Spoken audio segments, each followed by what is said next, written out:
ಭಾರತ ದೇಶ ಯುದ್ಧದ ಸನ್ನಿವೇಶದಲ್ಲಿದೆ. ಈ ಶೆಲ್ಲಿಂಗ್ ಆದಂತ ಸಂದರ್ಭದಲ್ಲಿ ನಮ್ಮನ್ನ ನಾವು ಹೇಗೆ ರಕ್ಷಣೆ ಮಾಡ್ಕೊಬೇಕು, ಸುರಕ್ಷತೆಯಿಂದ ಇಡಬೇಕಾದಂತ ಜವಾಬ್ದಾರಿ ಸರ್ಕಾರದ್ದಾಗುತ್ತೆ. ಸೊ ಈಗಿರುವಂತ ಸಂದರ್ಭದಲ್ಲಿ ಮಾಕ್ ಡ್ರಿಲ್ ತುಂಬಾ ಮೇಜರ್ ರೋಲ್ ಪ್ಲೇ ಮಾಡುತ್ತೆ. ನಮ್ಮ ದೇಶದಲ್ಲಿ ಬಂಕರ್ಸ್ ಅದು ಇದು ಸಾಕಷ್ಟು ಇಲ್ಲ.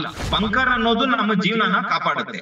ವಾರ್ ಅಲ್ಲಿ ಯು ಕಾಂಟ್ ಪ್ರಿಡಿಕ್ಟ್, ಅದು ಸೌತ್ ಆಗ್ಲಿ ನಾರ್ತ್ ಆಗ್ಲಿ ಯು ಕಾಂಟ್ ಪ್ರಿಡಿಕ್ಟ್. ನಾವು ದಕ್ಷಿಣ ಭಾರತಕ್ಕೆ ಈಗಾಗಲೇ ಬೆಂಗಳೂರು ನಗರ ಟಾರ್ಗೆಟ್ ಇದೆ. ನಮಸ್ಕಾರ ವೀಕ್ಷಕರೇ, ಭಾರತ ಮತ್ತು ಪಾಕಿಸ್ತಾನದ ನಡುವೆ ಯುದ್ಧದ ಕಾರ್ಮೋಡ ಆವರಿಸಿದೆ. ಹೀಗಾಗಿ ಮೊನ್ನೆ ಪಂಜಾಬ್ ಗಡಿಯಲ್ಲಿ ಸೇನೆ ಮಾಕ್ ಡ್ರಿಲ್ ನಡೆಸುತ್ತಿದ್ದಂತೆ ಇತ್ತ ಕೇಂದ್ರ ಸರ್ಕಾರ ಇಡೀ ದೇಶಾದ್ಯಂತ ಮಾಕ್ ಡ್ರಿಲ್ ನಡೆಸುವುದಕ್ಕೆ ಆದೇಶವನ್ನ ಹೊರಡಿಸಿದೆ.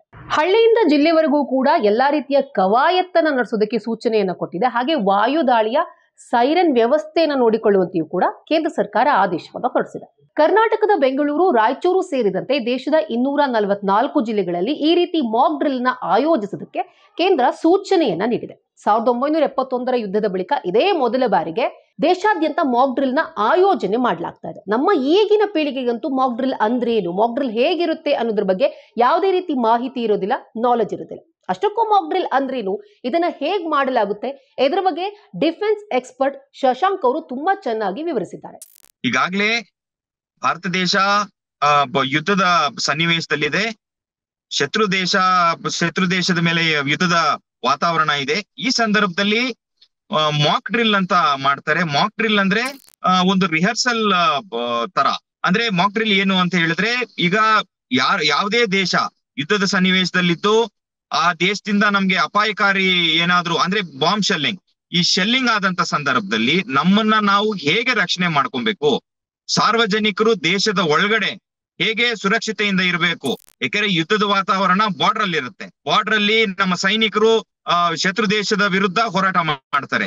ಆದ್ರೆ ನಮ್ಮ ದೇಶದ ಒಳಗಡೆ ಇರುವಂತ ನಾಗರಿಕರು ಸುರಕ್ಷತೆಯಿಂದ ಇಡಬೇಕಾದಂತ ಜವಾಬ್ದಾರಿ ಸರ್ಕಾರದ್ದಾಗುತ್ತೆ. ಸೊ ಈಗಿರುವಂತ ಸಂದರ್ಭದಲ್ಲಿ ಮಾಕ್ ಡ್ರಿಲ್ ತುಂಬಾ ಮೇಜರ್ ರೋಲ್ ಪ್ಲೇ ಮಾಡುತ್ತೆ. ಸಾಕಷ್ಟು ಜನಕ್ಕೆ ಮಾಕ್ ಡ್ರಿಲ್ ಬಗ್ಗೆ ಗೊತ್ತಿಲ್ಲ. ಯಾಕಂದ್ರೆ ನಾವು ಯುದ್ಧದ ಸನ್ನಿವೇಶನೇ ನಾವು ಫೇಸ್ ಮಾಡಿಲ್ಲ. 1971ನೇ ಇಸ್ವಿಯಲ್ಲಿ ನಮ್ಗೆ ಯುದ್ಧ ಆಗುತ್ತೆ, ಅಂದ್ರೆ ನೇರ ಯುದ್ಧ. ಈ ಯುದ್ಧ ಆದಂತ ಸಂದರ್ಭದಲ್ಲಿ ನಮ್ಗೆ ಮೇಲ್ಗೈ ಆಗುತ್ತೆ. ಅದಾದ ನಂತರ 1999 ಅಲ್ಲಿ ಕಾರ್ಗಿಲ್ ಯುದ್ಧ ಆಗುತ್ತೆ.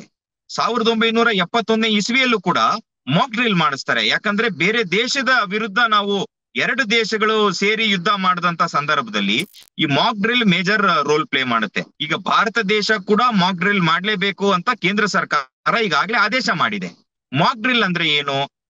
ಶತ್ರು ದೇಶಗಳಿಂದ ನಮ್ಗೆ ಸಾಕಷ್ಟು ಬಾರಿ ಶೆಲ್ ದಾಳಿ ಆಗುತ್ತೆ. ಈ ಶೆಲ್ ದಾಳಿಯಿಂದ ನಮ್ಮನ್ನ ನಾವು ಹೇಗೆ ರಕ್ಷಣೆ ಮಾಡ್ಕೊಳ್ಬೇಕು, ನಮ್ಮನ್ನ ನಾವು ಹೇಗೆ ಸುರಕ್ಷತೆಯಿಂದ ಇಟ್ಕೊಬೇಕು, ನಾವು ಪ್ಲಸ್ ನಮ್ಮನ್ನ ನಂಬಿರೋರಾಗ್ಲಿ, ನಮ್ಮ ಕುಟುಂಬ ಆಗ್ಲಿ.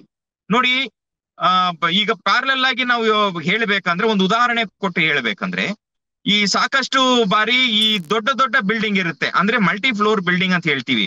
ಒಂದು 40 ಫ್ಲೋರ್ ಬಿಲ್ಡಿಂಗ್ ಇದೆ ಅಂತ ಅನ್ಕೊಳ್ಳಿ. 40ನೇ ಫ್ಲೋರ್ ಅಲ್ಲಿ ಫೈರ್ ಆದಾಗ ಫೈರ್ ಎಕ್ಸ್ಟಿಂಗ್ವಿಷರ್ ಆಗ್ಲಿ ಬೇರೆ ಆಗ್ಲಿ ಹೇಗೆ ಅವ್ರನ್ನ ಎವಾಕ್ಯುವೇಟ್ ಮಾಡ್ತಾರೆ, ಹೇಗೆ ರೆಸ್ಕ್ಯೂ ಆಗ್ತಾರೆ, ಇದೆಲ್ಲ ಈಗ ಪ್ರತಿಯೊಂದು ನಗರದಲ್ಲೂ ಫೈರ್ ಫೋರ್ಸ್ ಮಾಕ್ ಡ್ರಿಲ್ ಮಾಡ್ತಿರುತ್ತೆ. ಎಲ್ಲೆಲ್ಲಿ ಮಲ್ಟಿ ಫ್ಲೋರ್ ಇರುತ್ತೆ, ಸಾಕಷ್ಟು ದೊಡ್ಡ ಬಿಲ್ಡಿಂಗ್ ಇರುತ್ತೆ, ಅಲ್ಲೆಲ್ಲ ಫೈರ್ ಫೋರ್ಸ್ ಮಾಕ್ ಡ್ರಿಲ್ ಮಾಡಿ ಅವ್ರು ಹೇಗೆ ಸುರಕ್ಷತೆಯಿಂದ ಹೊರಗಡೆ ಬರಬೇಕು, ಹೇಗೆ ಅವ್ರ ಪ್ರಾಣನ ಅವ್ರು ಕಾಪಾಡ್ಕೊಬೇಕು ಅಂತ ಮಾಕ್ ಡ್ರಿಲ್ ಈ ಸನ್ನಿವೇಶದಲ್ಲಿ, ಒಂದು ಫೈರ್ ಆದಂತ ಸನ್ನಿವೇಶದಲ್ಲಿ ಮಾಕ್ ಡ್ರಿಲ್ ಮಾಡ್ತಾರೆ. ಆದ್ರೆ ಈ ದೇಶದ ಯುದ್ಧದ ಪರಿಸ್ಥಿತಿಯಲ್ಲಿ ಮಾಕ್ ಡ್ರಿಲ್ ಬೇರೆ ತರನೇ ಇರುತ್ತೆ.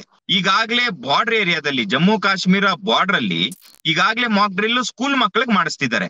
ಯಾಕಂದ್ರೆ ಬಾರ್ಡರ್ ಅಂತ ಹೇಳಿದ ತಕ್ಷಣ ಅಲ್ಲಿ ಸಾಕಷ್ಟು ಜನ ಅವ್ರ ಜೀವನನ ಕಟ್ಕೊಂಡಿದ್ದಾರೆ ಆ ಬಾರ್ಡರ್ ಏರಿಯಾದಲ್ಲಿ.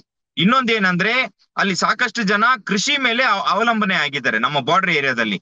ಈಗಾಗಲೇ ಅವ್ರನ್ನ ಸೆಕ್ಯೂರ್ಡ್ ಆಗಿ ಆ ಕೃಷಿ ಏನು ಬೆಳೆ ಅವ್ರು ಬೆಳೆದಿದ್ದಾರೆ ಅದನ್ನೆಲ್ಲ ಕಟಾವು ಮಾಡಿಸಿ ಅವರು ವಾರ್ ಝೋನ್ ಇಂದ ಸೇಫ್ ಝೋನ್ ಕರ್ಕೊಂಡ್ ಬಂದಿದ್ದಾರೆ. ಬಾರ್ಡರ್ ಏರಿಯಾದಲ್ಲಿ ಇರುವಂತ ಸಾಕಷ್ಟು ನಮ್ಮ ಜನರನ್ನ, ಅಲ್ಲಿರೋ ಸ್ಕೂಲ್ ಮಕ್ಕಳಿಗೂ ಸಹಿತ ಈಗಾಗ್ಲೇ ಅಂದ್ರೆ ಒಂದು ವಾರದ ಹಿಂದೆನೆ ಅವ್ರಿಗೆ ಮಾಕ್ ಡ್ರಿಲ್ ಹೇಳ್ಕೊಟ್ಟಿದ್ದಾರೆ. ದಾಳಿ ಆದಾಗ ಬಾರ್ಡರ್ ಏರಿಯಾ ತುಂಬಾ ಎಫೆಕ್ಟ್ ಆಗುತ್ತೆ. ನಮ್ಮ ಶತ್ರು ದೇಶದ ಬಾರ್ಡರ್, ಈಗ ನಾವು ದಾಳಿ ಮಾಡಿದ್ರು ಅವ್ರ ಬಾರ್ಡರ್ ಏರಿಯಾದಲ್ಲಿ ಎಫೆಕ್ಟ್ ಆಗುತ್ತೆ, ಅವ್ರು ಮಾಡಿದ್ರು ನಮ್ಮ ಬಾರ್ಡರ್ ಏರಿಯಾದಲ್ಲಿ ಎಫೆಕ್ಟ್ ಆಗುತ್ತೆ. ಯುದ್ಧದ ಸಮಯದಲ್ಲಿ ಬಂಕರ್ಸ್ ತುಂಬಾ ಪ್ರಮುಖ ಪಾತ್ರವನ್ನು ವಹಿಸುತ್ತೆ, ನಮ್ಮ ಜೀವನೂ ಕಾಪಾಡುತ್ತೆ. ಹಾಗಾದ್ರೆ ಯುದ್ಧದ ಸಮಯದಲ್ಲಿ ಬಂಕರ್ಸ್ ಯಾವ ರೀತಿ ಜೀವರಕ್ಷಕವಾಗಿ ಕೆಲಸ ಮಾಡುತ್ತೆ ಗೊತ್ತಾ? ನಮ್ಮ ದೇಶದಲ್ಲಿ ಬಂಕರ್ಸ್ ಅದು ಇದು ಸಾಕಷ್ಟು ಇಲ್ಲ.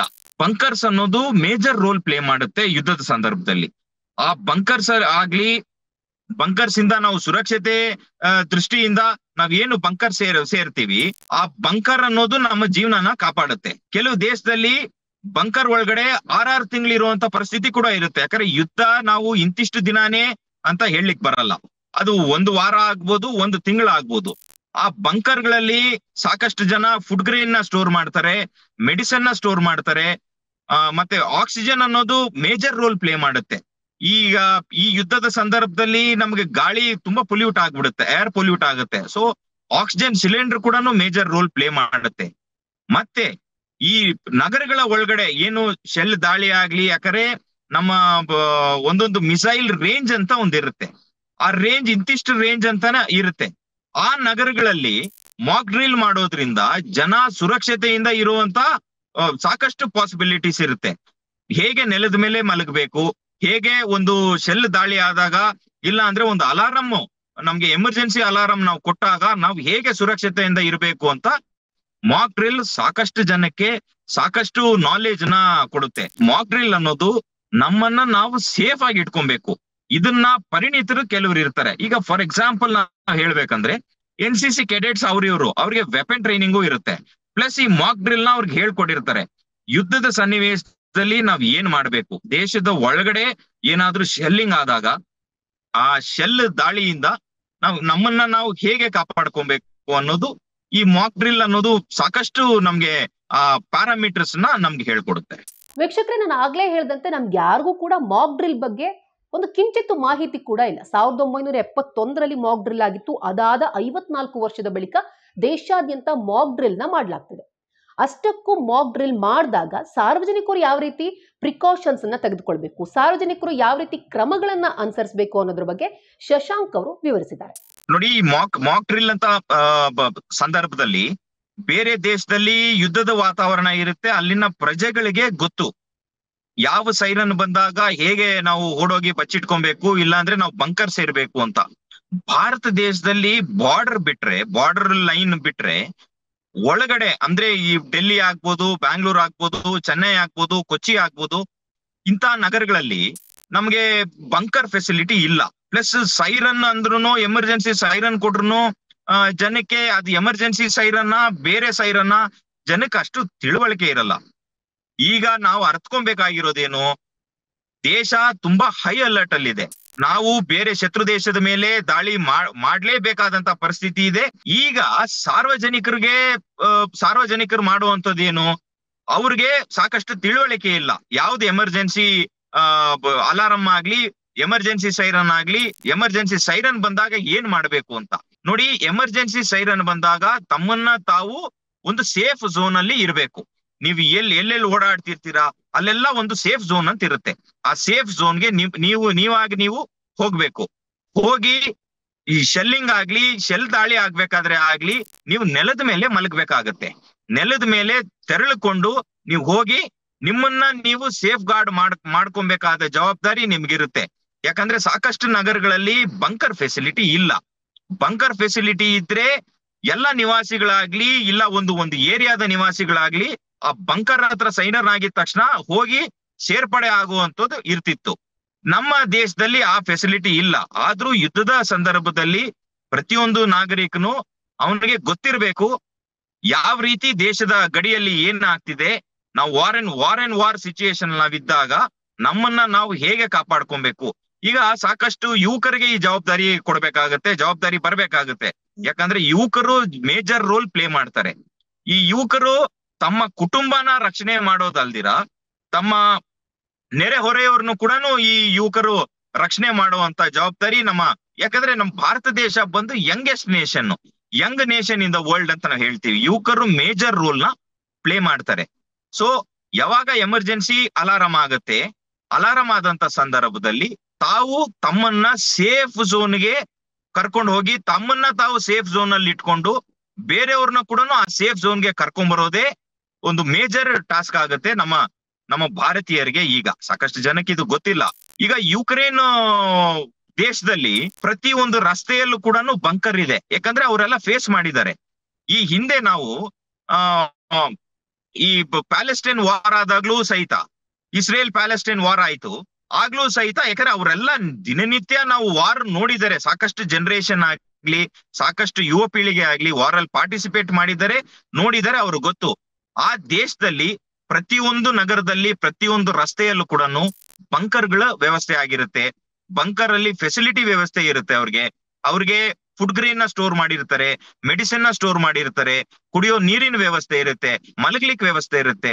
ಸೊ ಬಂಕರ್ ಅನ್ನೋದು one of the safest place ಆಗಿರುತ್ತೆ ಅವ್ರಿಗೆ. ಯಾಕಂದ್ರೆ ವಾರ್ ಆಗುವಂತ ಸಂದರ್ಭದಲ್ಲಿ ಯಾರು ಸಿವಿಲಿಯನ್ಸ್ ಹೊರಗಡೆ ಹೋಗಿ ನಡ್ಕೊಂಡು ಹೋಗ್ಲಿಕ್ಕೆ ಅವಕಾಶ ಇರಲ್ಲ. ಯಾಕಂದ್ರೆ ಶೆಲ್ ದಾಳಿ ಆಗ್ತಿರುತ್ತೆ, ಎಲ್ಲಿಂದ ಏನಾಗುತ್ತೆ, ಏನ್ ಬೀಳುತ್ತೆ ಸಾರ್ವಜನಿಕರಿಗೆ ಗೊತ್ತಾಗಲ್ಲ. ನಮ್ಮ ಭಾರತ ದೇಶದಲ್ಲಿ ಈ ಫೆಸಿಲಿಟಿ ಇಲ್ದಿರೋದ್ರಿಂದ ನಾವು ಯುವಕರು ಏನ್ ಮಾಡ್ಬೇಕು, ಸೇಫ್ ಝೋನ್ ನಮಗೆ ನಾವೇ ಡಿಸೈಡ್ ಮಾಡ್ಕೊಬೇಕು ಯಾವ್ದು ನಮಗ್ ಸೇಫ್ ಝೋನು. ಆ ಸೇಫ್ ಝೋನ್ ಅಲ್ಲಿ ನಮ್ಮವ್ರನ್ನಾಗ್ಲಿ ನಾವಾಗ್ಲಿ ನಾವು ಸುರಕ್ಷತೆಯಿಂದ ಇರೋ ನಿಟ್ಟಿನಲ್ಲಿ ಯಾವಾಗ ಎಮರ್ಜೆನ್ಸಿ ಅಲಾರಾಮ್ ಆಗುತ್ತೆ, ಎಮರ್ಜೆನ್ಸಿ ಅಲಾರಾಮ್ ಹೇಗಾಗುತ್ತೆ ಅನ್ನೋ ಮುಂದಿನ ದಿನಗಳಲ್ಲಿ ತಾವೇ ನೋಡ್ತೀರಿ. ಎಮರ್ಜೆನ್ಸಿ ಅಂತ ಡಿಕ್ಲೇರ್ ಆದ್ಮೇಲೆ ಎಮರ್ಜೆನ್ಸಿ ಅಲಾರಾಮ್ ಆಗಿದ್ ಕೂಡ್ಲೆ ತಮ್ಮನ್ನ ತಾವು ಸೇಫ್ ಝೋನ್ ಅಲ್ಲಿ ಇಟ್ಕೊಳ್ಳಿ. ತಮ್ಮ ನೆರೆ ಹೊರೆಯವ್ರನ್ನ, ತಮ್ಮ ಕುಟುಂಬದವ್ರನ್ನ ಸೇಫ್ ಆಗಿ ಆ ಝೋನ್ ಕರ್ಕೊಂಡು ಹೋಗೋ ಜವಾಬ್ದಾರಿ ನಮ್ಮ ಯುವ ಪೀಳಿಗೆ ಮೇಲೆ ಇರುತ್ತೆ. ಬದಲಾದ ತಂತ್ರಜ್ಞಾನ ಯುಗದಲ್ಲಿ ಯುದ್ಧ ಅನ್ನೋದು ಕೇವಲ ಬಾರ್ಡರ್ಗೆ ಮಾತ್ರ ಸೀಮಿತವಾಗಿಲ್ಲ. ಸಾವಿರಾರು ಕಿಲೋಮೀಟರ್ ದೂರದವರೆಗೂ ಕೂಡ ಹಾರಬಲ್ಲಂತಹ ಕ್ಷಿಪಣಿಗಳಿವೆ. ಹೀಗಾಗಿ ದೇಶದ ಯಾವುದೇ ಭಾಗದ ಮೇಲಾದ್ರೂ ಕೂಡ ಯುದ್ಧ ಪರಿಣಾಮ ಬೀರುವ ಸಾಧ್ಯತೆ ಇದೆ. ಈ ನಿಟ್ಟಿನಲ್ಲಿ ಬೆಂಗಳೂರಿನ ಸುರಕ್ಷತೆ ಕೂಡ ಪ್ರಮುಖ ಪಾತ್ರವನ್ನ ವಹಿಸುತ್ತೆ. ವಾರ್ ಅನ್ನೋದು ಬಾರ್ಡರ್ಗೆ ಸೀಮಿತ ಆಗ್ತಿತ್ತು. ಬಾರ್ಡರ್ ಅಲ್ಲಿರೋ ಜನಕ್ಕೆ ಹೆಚ್ಚಿಗೆ ಲಾಸ್ ಆಗ್ತಿತ್ತು. ಮತ್ತೆ ಬಾರ್ಡರ್ ಅಲ್ಲಿರೋ ಸಾಕಷ್ಟು ಜನ ಪ್ರಾಣ ಕಳ್ಕೊಂತಿದ್ರು. ಯಾಕಂದ್ರೆ ಈ ಶೆಲ್ ದಾಳಿ ಏನಾಗುತ್ತೆ, ಈ ಮಿಸೈಲ್ ಶೆಲ್ ದಾಳಿ ಏನಾಗುತ್ತೆ, ಆದಂತ ಸಂದರ್ಭದಲ್ಲಿ ಪ್ರಾಣ ಹಾನಿ ಅದು 100% ಆಗೇ ಆಗತ್ತೆ. ನೋಡಿ, ನಾವು ಸೌತ್ ಗೆ ಬಂದಾಗ ಜನ ಹೇಳ್ತಿದ್ರು ಇಲ್ಲ ಸೌತ್ ಸ್ವಲ್ಪ ಸೇಫ್ ಇದೆ, ಹಾಗೆ ಹೀಗೆ ಸೌತ್ಗೆ ಏನು ಆಗಲ್ಲ ಅಂತ. ನೋಡಿ, ವಾರ್ ಅಲ್ಲಿ ಯು ಕಾಂಟ್ ಪ್ರಿಡಿಕ್ಟ್. ಅದು ಸೌತ್ ಆಗ್ಲಿ ನಾರ್ತ್ ಆಗ್ಲಿ ಯು ಕಾಂಟ್ ಪ್ರಿಡಿಕ್ಟ್. ಯಾವ ಮಿಸೈಲ್ ಎಷ್ಟು ರೇಂಜ್ಗೆ ಹೋಗಿ ಹೊಡೆಯುತ್ತೆ ಯು ಕಾಂಟ್ ಪ್ರಿಡಿಕ್ಟ್. ನಾವು ದಕ್ಷಿಣ ಭಾರತಕ್ಕೆ ಈಗಾಗಲೇ ಬೆಂಗಳೂರು ನಗರ ಟಾರ್ಗೆಟ್ ಇದೆ.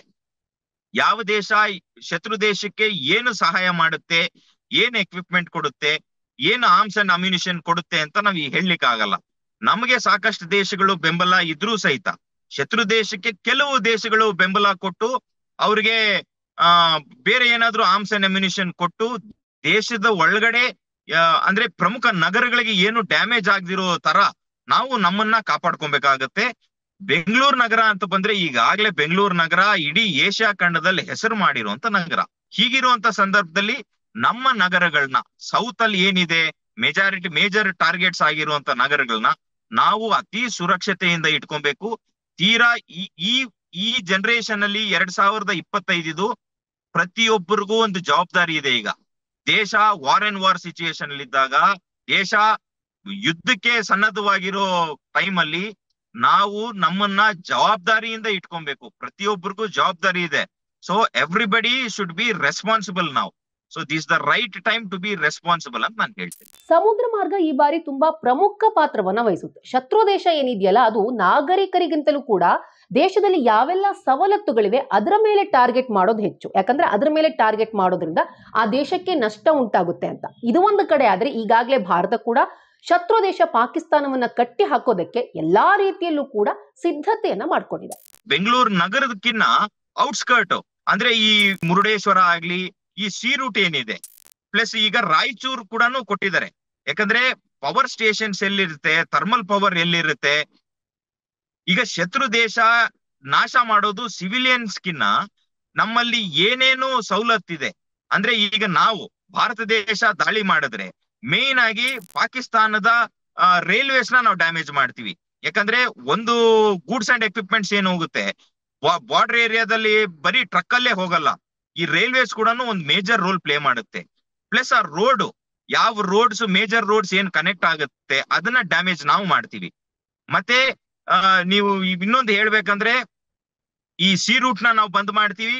ಮತ್ತೆ ಬ್ರಿಡ್ಜಸ್, ಟನಲ್ಸ್, ಈ ಬ್ರಿಡ್ಜಸ್ ಅಂಡ್ ಟನಲ್ಸ್ ನ ಡ್ಯಾಮೇಜ್ ಮಾಡಿದಾಗ ಕೆಲವು ಟ್ಯಾಂಕರ್, ಕೆಲವು ಪೋಸ್ಟ್ಗೆ ಪಾಯಿಂಟ್ಸ್ಗೆ ಟನಲ್ ಇದು ಹೋಗ್ಲಿಕ್ಕೆ ಆಗಲ್ಲ. ಯಾವುದು ಟ್ಯಾಂಕರ್ಸ್.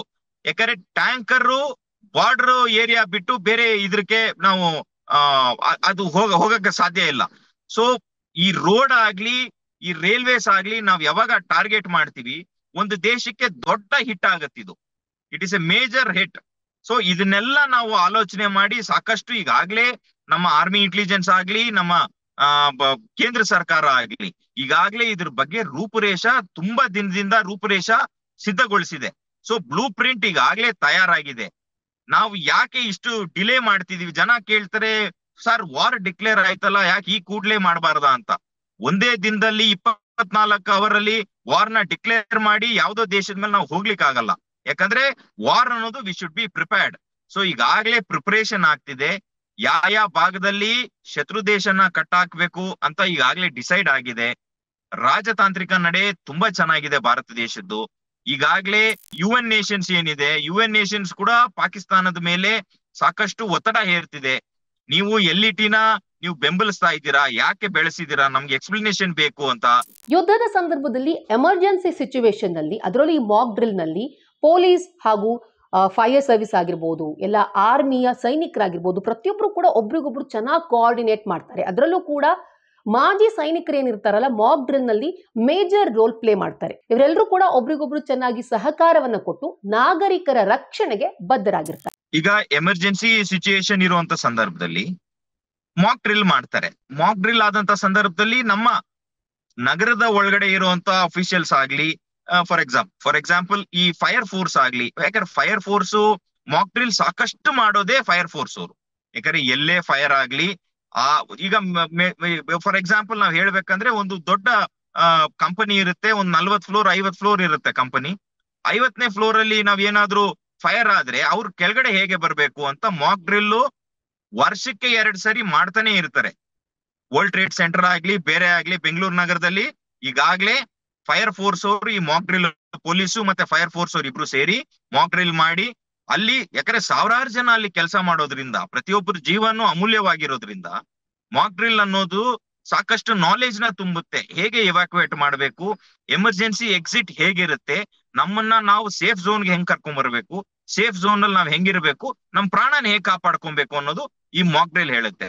ಈ ಮಾಕ್ ಡ್ರಿಲ್ ಸಂದರ್ಭದಲ್ಲಿ ಸಾಕಷ್ಟು ಮಾಜಿ ಸೈನಿಕರಿದ್ದಾರೆ, ಅವ್ರು ಕೂಡ ಕೈ ಜೋಡಿಸ್ತಾರೆ. ಯಾಕಂದ್ರೆ ಸರ್ವಿಸ್ ಮಾಡಿರೋರ್ಗೆ ಇದ್ರ ಬಗ್ಗೆ ತುಂಬಾ ನಾಲೆಜ್ ಇರುತ್ತೆ. ಮತ್ತೆ ಸರ್ವಿಸ್ ಅಲ್ಲಿ ಇರೋರು ಅಂದ್ರೆ ನಮ್ಮ ಫೋರ್ಸಸ್, ಅದ್ರಲ್ಲಿ ಪೊಲೀಸ್ ಕೂಡ ಬರುತ್ತೆ, ಅವ್ರಿಗೂ ಸಹಿತ ನಾಲೆಜ್ ಇರುತ್ತೆ. ಒಂದು ದಾಳಿ ಆದಂತ ಸಂದರ್ಭದಲ್ಲಿ, ಟ್ರೈನಿಂಗ್ ಸಂದರ್ಭದಲ್ಲಿ ಅವ್ರಿಗೂ ಎನಫ್ ನಾಲೆಜ್ ಇರುತ್ತೆ, ಅವರು ಕೂಡ ಇದಕ್ಕೆ ಕೈ ಜೋಡಿಸ್ತಾರೆ. ಫೈರ್ ಫೋರ್ಸಸ್ ಅವರು ದಿನನಿತ್ಯ ಅವರು ಈ ಮಾಕ್ ಡ್ರಿಲ್ ಅದು ಇದು ಮಾಡೋದ್ರಿಂದ ಅವ್ರಿಗೆ ಎನಫ್ ಥರೋ ನಾಲೆಜ್ ಇರುತ್ತೆ. ಮತ್ತೆ ಸಿವಿಲ್ ಡಿಫೆನ್ಸ್ ಕೂಡ ಇದರಲ್ಲಿ ಮೇಜರ್ ರೋಲ್ ಪ್ಲೇ ಮಾಡುತ್ತೆ. ಆದ್ರೆ ನಾವ್ ಹೇಳೋದು ಯಾವುದನ್ನು ಅಪಹಾಸ್ಯ ರೀತಿಯಿಂದ ನೋಡಬಾರ್ದು, ಟೇಕನ್ ಫಾರ್ ಗ್ರಾಂಟೆಡ್ ಆಗಬಾರದು. ಯಾಕಂದ್ರೆ ಬೆಂಗಳೂರು ನಗರ ಇರೋದೇ ಎಲ್ಲೋ, ಬಾರ್ಡರ್ ಇಶ್ಯೂ ಇರೋದೇ ಎಲ್ಲೋ, ಅಲ್ಲಿ ತಾನೇ ಆಗೋದು, ಇಲ್ಲೇನು ಆಗಲ್ಲ. ಅಂದ್ರೆ ನಾವು ಯಾವ್ದೇ ರೀತಿ ಯಾಮಾರಿ ನಾವು ಕೂರುವಂತ ಸಂದರ್ಭ ಅಲ್ಲ. ನಮ್ಮ ದೇಶದಲ್ಲಿ ನಮ್ಮ ಸೈನಿಕರು ಬೆಂಗಳೂರು ನಗರದಲ್ಲೂ ನಮ್ಮ ಅಣ್ಣ ತಮ್ಮಂದಿರು ಸಹಿತ ಬಾರ್ಡರ್ ಅಲ್ಲಿ ನಮ್ಗಾಗಿ ಅವರು ಪ್ರಾಣ ಕೊಡ್ತಿದ್ದಾರೆ. ಪ್ರಾಣ ಹಾನಿ ಹೆಚ್ಚಿಗೆ ಆಗಬಾರ್ದು, ಪ್ರಾಣ ಹಾನಿ ಆಗ್ಬಾರ್ದು. ನಮ್ಮನ್ನ ನಾವು ಸುರಕ್ಷತೆಯಿಂದ ನಾವು ಚೆನ್ನಾಗಿರ್ಬೇಕು ಅಂತಲ್ವಾ ಬಾರ್ಡರ್ ಅಲ್ಲಿ ಸಾಕಷ್ಟು ಸೈನಿಕರು 18 ಗಂಟೆ 20 ಅವರ್ ಅವ್ರು ನಿಂತು ಅವ್ರು ಆ ಸರ್ವಿಸ್ ಮಾಡ್ತಿದ್ದಾರೆ. ಅಂದ್ರೆ ದೇಶದ ಒಳಗಡೆ ಇರೋ ನಾಗರಿಕನಿಗೆ ಏನು ಆಗ್ಬಾರ್ದು, ನನ್ನ ಎದೆಗೆ ಗುಂಡು ತಗಲ್ಲಿ, ಆದ್ರೆ ನನ್ನ ದೇಶದ ಒಳಗಡೆ ಇರೋ ನಾಗರಿಕನಿಗೆ ಏನು ಆಗ್ಬಾರ್ದು ಅಂತ ಸಾಕಷ್ಟು ಜನರು ದೇಶದ ನಾಗರಿಕರಿಗೋಸ್ಕರ, ದೇಶಕ್ಕೋಸ್ಕರ ತಮ್ಮ ಪ್ರಾಣನ ಬಲಿದಾನ ಮಾಡ್ತಿದ್ದಾರೆ. ಹಾಗಾಗಿ ಈ ಮಾಕ್ ಡ್ರಿಲ್ ಬಗ್ಗೆ ತಾವು ತರೋ ನಾಲೆಜ್ ಇಟ್ಕೊಳ್ಳಿ, ತಮ್ಮನ್ನ ತಾವು ಸೇಫ್ ಝೋನ್ ಅಲ್ಲಿ ಇಟ್ಕೊಳ್ಳಿ. ಯಾವುದೇ ಕಾರಣಕ್ಕೂ ನೀವು ಇದನ್ನ ಒಂದು ಜೋಕ್ ತರ ತಗೊಂಡು ಇದ್ರ ಬಗ್ಗೆ ಅಭ್ಯಾಸ ಮಾಡಿ ಯಾಕೆ ಬೇಕು ನಮಗೆ ಮಾಕ್ ಡ್ರಿಲ್ ಹಾಗೆ ಹೀಗೆ ಅಂತ ತೀರಾ ಕೆಳಮಟ್ಟದ ಆಲೋಚನೆಯಿಂದ ಸ್ವಲ್ಪ ಹೊರಗೆ ಬಂದು ಏನಾಗ್ತಿದೆ ದೇಶದಲ್ಲಿ, ದೇಶದ ಪರಿಸ್ಥಿತಿ ಹೇಗಿದೆ, ಎಮರ್ಜೆನ್ಸಿ ಟೈಮ್ ಅಲ್ಲಿ ಬೇರೆ ದೇಶಗಳು ಏನ್ ಮಾಡುತ್ತೆ. Social media place A major role. Social ಮೀಡಿಯಾದಲ್ಲಿ ತಾವು ನೋಡ್ಬೋದು, ಈಗಾಗ್ಲೇ ಬೇರೆ ದೇಶಗಳು ಯುದ್ಧ ಆದಂತ ಸಂದರ್ಭದಲ್ಲಿ ಅಲ್ಲಿನ ನಾಗರಿಕರು ಏನ್ ಮಾಡಿದ್ರು, ಏನ್ ಮಾಡ್ಬೇಕು, ನಮ್ಮ ಜವಾಬ್ದಾರಿ ಏನು ಅಂತ ಪ್ರತಿಯೊಬ್ರು ತಿಳ್ಕೊಂಡು ದೇಶದ ಜೊತೆ ನಿಂತಾಗ ಮಾತ್ರ ನಾವು ಈ ಯುದ್ಧನ ಗೆಲ್ಲಿಕ್ ಸಾಧ್ಯ ಅಂತ ನಾನು ಈ ಮುಖಾಂತರ ಹೇಳಿ. ಡಿಫೆನ್ಸ್ ಎಕ್ಸ್ಪರ್ಟ್ ಶಶಾಂಕ್ ಅವರು ಹೇಳಿರೋ ಹಾಗೆ ನಾವು ಯಾರು ಕೂಡ ಮಾಕ್ ಡ್ರಿಲ್ನ ತುಂಬಾ ಹಗುರವಾಗಿ ಪರಿಗಣಿಸಬಾರ್ದು. ನಮಗೋಸ್ಕರ ನಮ್ಮ ಯೋಧರು ಗಡಿಯಲ್ಲಿ ಪ್ರಾಣವನ್ನ ಒತ್ತೆಟ್ಟು ಹೋರಾಟ ಮಾಡ್ತಿದ್ದಾರೆ. ಇಂತಹ ಒಂದು ಸಂದರ್ಭದಲ್ಲಿ ನಾವೆಲ್ಲರೂ ಕೂಡ ಮಾಕ್ ಡ್ರಿಲ್ನಲ್ಲಿ ಭಾಗವಹಿಸಬೇಕು. ನಮ್ಮ ಪ್ರಾಣವನ್ನ ಕಾಪಾಡಿಕೊಳ್ಳೋದು ಕೂಡ ನಮ್ಮ ಜವಾಬ್ದಾರಿ. ಹಾಗೇನೆ ಕೇಂದ್ರ ಸರ್ಕಾರದ ಜೊತೆಗೆ ಸೇನೆ ಜೊತೆಗೆ ನಾವು ಕೂಡ ಕೈ ಜೋಡಿಸೋಣ. ಈ ವಿಡಿಯೋ ಇಷ್ಟ ಆದಲ್ಲಿ ಲೈಕ್ ಮಾಡಿ, ಶೇರ್ ಮಾಡಿ, ಕಮೆಂಟ್ ಮಾಡಿ. ಹಾಗೆ ನೀವೇನು ನಮ್ಮ ಹೊಸದಿಗಂತ ಡಿಜಿಟಲ್ ಚಾನಲ್ನ ಸಬ್ಸ್ಕ್ರೈಬ್ ಮಾಡಿಲ್ಲ ಅಂದ್ರೆ ಈ ಕೂಡಲೇ ಸಬ್ಸ್ಕ್ರೈಬ್ ಮಾಡಿ.